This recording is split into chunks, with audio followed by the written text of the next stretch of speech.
Mente, Caráter e Personalidade, Volume 2. Seção 12. Problemas de ajustamento. Capítulo 59. Formação do caráter. Cada ato influencia o caráter. Cada ato da vida, por menos importante que seja, tem sua influência na formação do caráter. Um bom caráter é mais precioso que posses mundanas, e a obra de formá-lo é a mais nobre na qual se possam empenhar os homens. A mente é o terreno, o caráter o fruto. Cada faculdade do homem é um operário a construir para o tempo e a eternidade. Dia a dia a estrutura vai subindo, embora o dono não se aperceba disso. É uma construção que tem de figurar ou como farol de advertência por causa de sua deformidade, ou como estrutura que Deus e os anjos admirarão, por sua harmonia com o modelo divino. As faculdades mentais e morais que Deus nos concedeu não constituem o caráter. Elas são talentos que devemos aproveitar e que, se devidamente aproveitados, formarão um caráter reto. Pode um homem ter na mão sementes preciosas, mas essas sementes não são um pomar. A semente tem de ser plantada antes de se tornar árvore. A mente é o terreno, o caráter é o fruto. Deus nos deu as faculdades para as cultivarmos e aperfeiçoarmos. Nosso próprio procedimento determina nosso caráter. No educar essas faculdades de modo que se harmonizem e formem um caráter de valor, temos uma obra que ninguém senão nós mesmos pode efetuar. Caráter nobre, formado por duras batalhas com o próprio eu. Cristo não nos deu garantia alguma de que é fácil alcançar perfeição de caráter. Não se herda caráter perfeito e nobre. Não recebemos por acaso. O caráter nobre é ganho por esforço individual, mediante os méritos e a graça de Cristo. Deus dá os talentos e as faculdades mentais. Nós formamos o caráter. É formado por combates árduos e renhidos com o próprio eu. As tendências herdadas devem ser banidas por um conflito após outro. Devemos esquadrinhar-nos detidamente e não permitir que permaneça traço algum incorreto. São essenciais a meditação e a ação. Não basta a meditação abstrata. A azafamada atividade não basta. Ambos são essenciais à formação do caráter cristão. Adquirir bons hábitos mentais. Se quisermos desenvolver um caráter que Deus possa aceitar, precisamos formar hábitos corretos em nossa vida religiosa. A oração diária é tão necessária ao crescimento na graça e mesmo à própria vida espiritual como o alimento temporal ao bem-estar físico. Devemos acostumar-nos a elevar muitas vezes o pensamento a Deus em oração. Se a mente vagueia, devemos fazê-la retornar. Mediante perseverante esforço, o hábito finalmente fará que isto seja fácil. Não podemos por um momento separar-nos de Cristo com segurança. Podemos contar com sua presença para assistir-nos a cada passo, mas somente observando nós as condições que ele mesmo estabeleceu. Necessários o fervoroso propósito e firme integridade. Na obra da formação do caráter, é necessária a exatidão. Deve existir um sincero propósito de executar o plano do construtor mestre. Sólidas devem ser as vigas. Não se pode aceitar obra descuidada, não merecedora de confiança, pois isto arruinaria a edificação. As faculdades de todo o ser devem ser colocadas na obra. Esta exige a força e energia da varonilidade. Nenhuma reserva para ser gasta em assuntos destituídos de importância. Deve haver sincero, cuidadoso e perseverante esforço para romper com os costumes, regras e associações do mundo. Profundidade de pensamento, sinceridade de desígnio, firme integridade são essenciais. Conservando os olhos no alvo. Pedro diz: associai com a vossa fé a virtude, com a virtude o conhecimento, com o conhecimento o domínio próprio, com o domínio próprio a perseverança, com a perseverança a piedade, com a piedade a fraternidade, com a fraternidade o amor. 2 Pedro capítulo 1, versos 6 e 7. Todos esses passos sucessivos não devem ser conservados de uma vez diante da mente e contados ao começardes, mas fixando os olhos em Jesus, com o único fito de glorificar a Deus, fareis progressos. Não podeis alcançar em um dia a medida completa da estatura de Cristo, e haveríeis de imergir no desespero se pudesseis ver todas as dificuldades que devem ser enfrentadas e vencidas. Tende Satanás a contender convosco, e mediante todo o ardil possível procurará desviar de Cristo a vossa mente. Fidelidade em coisas pequeninas. Conselho a um jovem. Teu caso é, em alguns aspectos, semelhante ao de Naamã. Não consideras que, para aperfeiçoar um caráter cristão, tens de concordar com ser fiel em coisas pequeninas?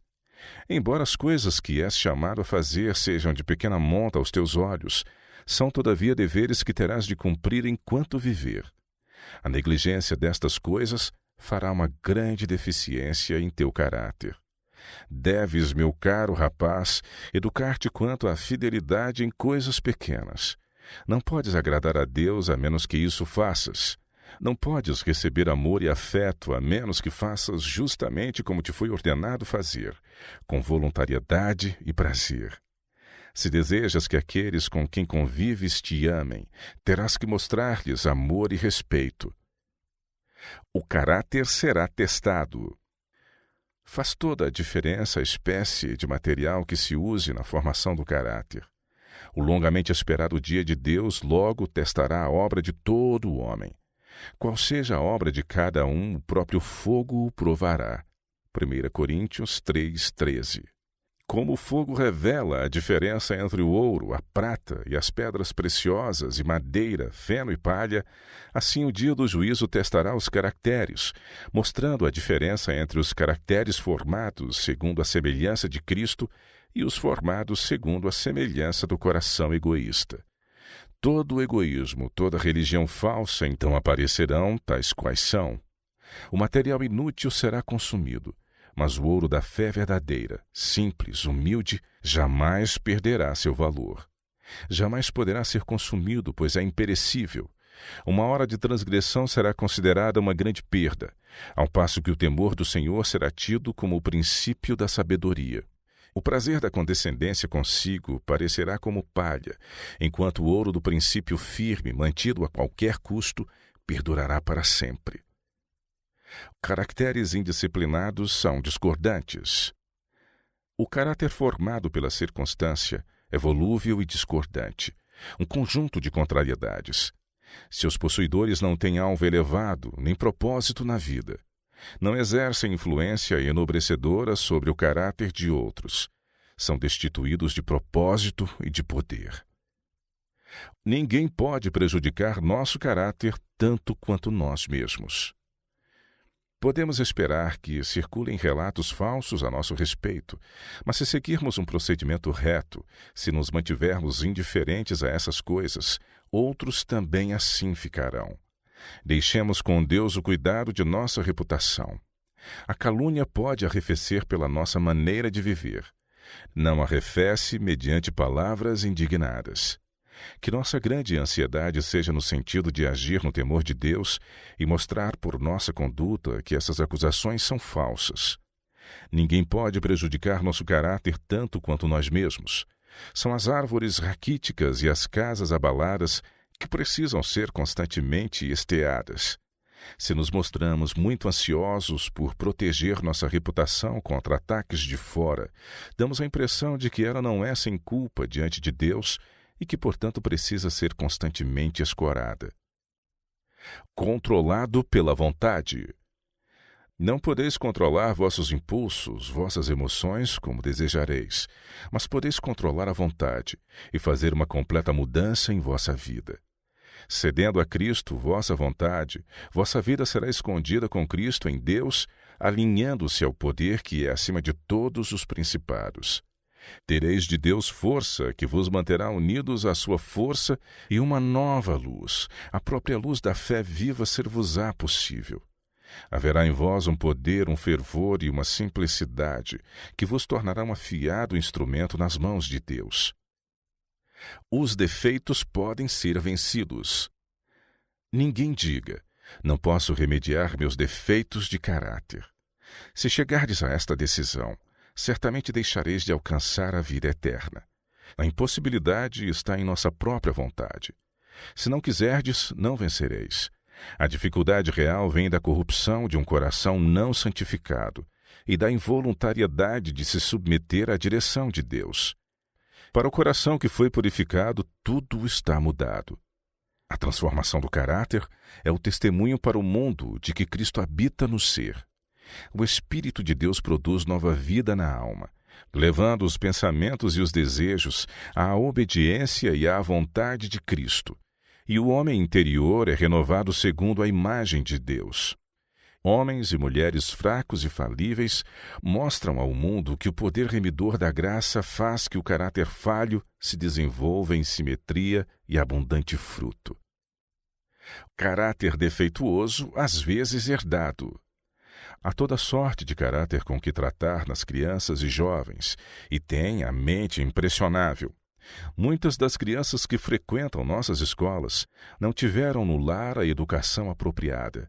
Alguns foram deixados a agir a bel prazer, em outros foram descobertas faltas e ficaram desanimados. Muito pouco de espírito amável e bem disposto lhes tem sido mostrado, poucas palavras de aprovação lhes foram dirigidas. Herdaram o caráter defeituoso dos pais, e a disciplina do lar não os tem ajudado na formação de um caráter reto. Os defeitos fortalecem-se com os anos. Os filhos aprendem lições que não são olvidadas com facilidade. Todas as vezes que estiverem sujeitos a restrições fora do comum, ou tiverem de aplicar-se a penoso estudo, apelarão aos pais imprudentes por simpatia e condescendência. Deste modo é incentivado um espírito de inquietação e descontentamento. A escola como um todo sofre em resultado da influência desmoralizadora, e o fardo do professor torna-se muito mais pesado. A maior perda, porém, é experimentada pelas vítimas desse desgoverno dos pais. Defeitos de caráter que o devido ensino teria corrigido são deixados a fortalecer-se com os anos, para danificar e talvez destruir a utilidade de seu possuidor. A condescendência desajusta o caráter. Em algumas famílias, a vontade da criança é lei. Tudo o que ela deseja é-lhe dado. Tudo aquilo de que não gosta é incentivada a não gostar. Supõe-se que essa transigência torne a criança feliz. Mas são justamente essas coisas que a tornam inquieta, descontente e insatisfeita com tudo. A condescendência tem-lhe estragado o apetite pelos alimentos simples e saudáveis. Pelo uso verdadeiro e próprio de seu tempo, a tolerância efetuou a obra de desajustar esse caráter para o tempo e para a eternidade. Mente e coração devem ser disciplinados. As crianças a quem se permita cumprir sempre sua vontade não são felizes. O coração insubmisso não tem em si os elementos de sossego e contentamento. A mente e o coração têm de ser disciplinados e postos sob a devida restrição, a fim de que o caráter harmonize com as sábias leis que governam nosso ser. Desassossego e descontentamento são os frutos da condescendência e do egoísmo. O solo do coração, como o de um jardim, produzirá joio e espinheiros, a menos que sementes de preciosas flores sejam ali plantadas e recebam cultivo e cuidado. Como é em a natureza visível, assim se dá com a alma humana. Hábitos formados na juventude assinalam o curso da vida. Pelos pensamentos e sentimentos alimentados nos primeiros anos, determina cada jovem a história de sua vida. Os hábitos corretos, virtuosos e varonis formados na juventude tornar-se-ão parte do caráter e geralmente determinarão o curso do indivíduo em toda a vida. Os jovens podem tornar-se viciados ou virtuosos, segundo sua escolha. Também podem ser distinguidos por atos verdadeiros e nobres, bem como por grandes crimes e impiedade. Vivência de dia a dia. O intelecto está continuamente recebendo sua forma das oportunidades e vantagens bem ou mal aproveitadas. Dia a dia, formamos caracteres que põem os estudantes como soldados bem disciplinados, sob a bandeira do príncipe Emanuel, ou como rebeldes, sob a bandeira do príncipe das trevas. Qual será? Como é formado o caráter? É obra assaz delicada tratar com mentes humanas. A disciplina necessária para um esmaga o outro. Portanto, estudem os pais o caráter de seus filhos. Nunca sejais abruptos, nem procedais por impulso. Vi uma mãe arrebatar da mão de seu filhinho alguma coisa que lhe estava dando prazer especial, e a criança não sabia como tratar a privação. Prorrompeu com choro, pois fora maltratada e prejudicada. Então o pai, para dar fim ao choro, castigou-a desapiedadamente. E no que respeita às aparências exteriores, a batalha terminara. Mas a luta deixou sua impressão na terna mente da criança, e não poderia apagar-se facilmente. Eu observei a mãe. A senhora foi muito injusta com o filho. Feriu-lhe a alma e perdeu a confiança que ele lhe tinha. Como isto se restaurará, não sei. Essa mãe foi muito imprudente, ela cedeu aos sentimentos e não procedeu cautelosamente, raciocinando da causa para o efeito. Sua maneira de agir, áspera e imprudente, incitou as piores paixões no coração do filho. Agir movido pelo impulso no governo de uma família é a pior das práticas. Quando os pais contendem com os filhos desse modo, dão começo a uma luta muitíssimo desigual. Como é injusto jogar os anos e a maturidade de força contra uma criancinha desajudada e ignorante. Cada exibição de ira por parte dos pais confirma a rebelião no coração da criança. Não é por um ato isolado que é formado o caráter, mas pela repetição de atos é que se estabelecem hábitos e se confirma o caráter. Para ter um caráter semelhante ao de Cristo, é necessário agir como Cristo agia. Os cristãos exibem um santo temperamento, e suas ações e impulsos são induzidos pelo Espírito Santo. O valor da perseverança. No aperfeiçoamento do caráter cristão, é essencial perseverar em agir corretamente. Desejo impressionar nossa juventude com a importância da perseverança e da energia na obra da formação do caráter. É preciso, desde os primeiros anos, tecer no caráter princípios de rigorosa integridade, a fim de a juventude poder alcançar a mais alta norma de varonilidade e feminilidade. Devem sempre conservar diante dos olhos o fato de que foram comprados por preço e glorificar a Deus no corpo e no espírito que lhe pertencem. A utilidade depende da decisão pessoal. Conquanto os pais sejam responsáveis pela estampa do caráter, bem como pela educação e instrução dos filhos, é ainda verdade que nossa posição e prestatividade no mundo dependem em grande medida de nossa própria conduta. Daniel e seus companheiros desfrutaram os benefícios da instrução e educação corretas logo nos primeiros tempos de vida. Mas essas vantagens tão somente não teriam feito deles o que foram. Chegou o momento em que deviam agir por si mesmos, quando o futuro deles dependia de sua conduta. Decidiram então ser fiéis às lições que lhes foram dadas na meninice. O temor de Deus, que é o princípio da sabedoria, foi o fundamento de sua grandeza. O Espírito de Deus fortaleceu-lhes cada propósito bom, cada nobre resolução. Filosofia falsa e perigosa.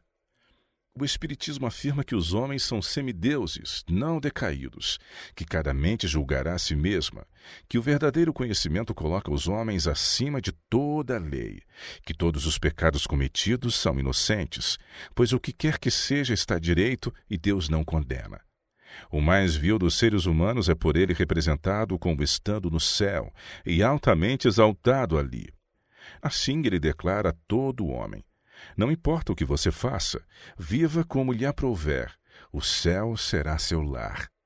Multidões são assim levadas a crer que o desejo é a lei principal, que a libertinagem é a liberdade e que o homem só é responsável a si mesmo. Como ser vencedores? Precisamos enfrentar todos os obstáculos colocados em nosso caminho e vencê-los um de cada vez.